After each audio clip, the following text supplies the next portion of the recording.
The face of the faceless. Father படம் பார்த்துருக்கிறீங்க, படம் எப்படி இருக்குது? நான் இதை 2 முறை பார்த்துருக்கிறேன். மும்பையில் பார்த்துருக்கிறேன். அந்த முகமற்றவர்கள் முகம் என்கிற இந்த தலைப்பே அதனுடைய டைட்டிலே ரொம்ப சிறப்பாக இருக்கும். முதல்ல முக்கியமாக எனக்கு ரொம்ப பிடிச்சது வந்து அந்த யார் வந்து கொலை செய்தாரோ சம்பந்தர் சிங் ஒரு பிரான்சிஸ்கன் ஆர்டரில் சபையில் சேர்ந்த ஒரு மனமாற்றங்கிறது பெரிய ஆழமான மனமாற்றம். அந்த குடும்பமே ராணிமரியாவுடைய அருட்சகோதரி ராணிமரியாவுடைய குடும்பம் அவரை மன்னிக்கிறது.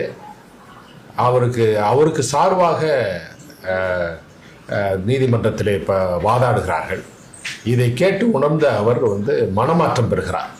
மனமாற்றம் பெற்றவர் மதமாற்றம் செய்கிறார். அந்த அளவுக்கு ஆழமான ஒரு படமாக இருக்கிறது.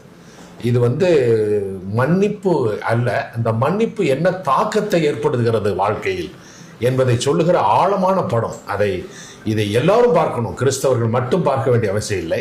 வாழ்விலே மாற்றம் காண விரும்புகிறவர்கள், வாழ்விலே முன்னேற்றம் காண விரும்புகிறவர்கள், வாழ்விலே ஒரு முழுமையான மாற்றத்தை விரும்புகிறவர்கள் எல்லோரும் இதை பார்த்தால் ஒவ்வொரு நாளும் அவருடைய வாழ்விலே மாற்றம் ஏற்படக்கூடிய அப்படிப்பட்ட படம்.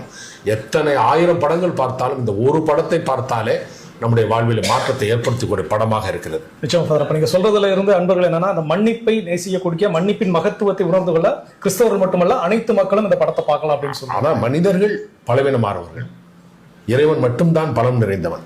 பலவீனமானவர்கள், நான் ஒரு பாவி, என்னை போல மற்றவர்களும் இருப்பார்கள் என்பதை புரிந்து கொண்டு பிறர் சிநேகத்தோடு சேருகிற போது இந்த மன்னிப்புங்கிறது வந்து மன்னிப்புங்கிற ஒரு ஃபீலிங்காக இல்லாமல் ஒரு ஆக்ஷனாகவும் இருக்கக்கூடிய உணர்வு தளத்தில் இல்லாமல் இதை ஒரு செயல் வடிவத்திலும் கொண்டு வந்து நிறுத்துகிற படமாக இருக்கிறது. நிச்சயம். ஸோ அனைவரின் சபை முழுக்க மனமார்ந்த நன்றி ஃபாதர். தேங்க்யூ.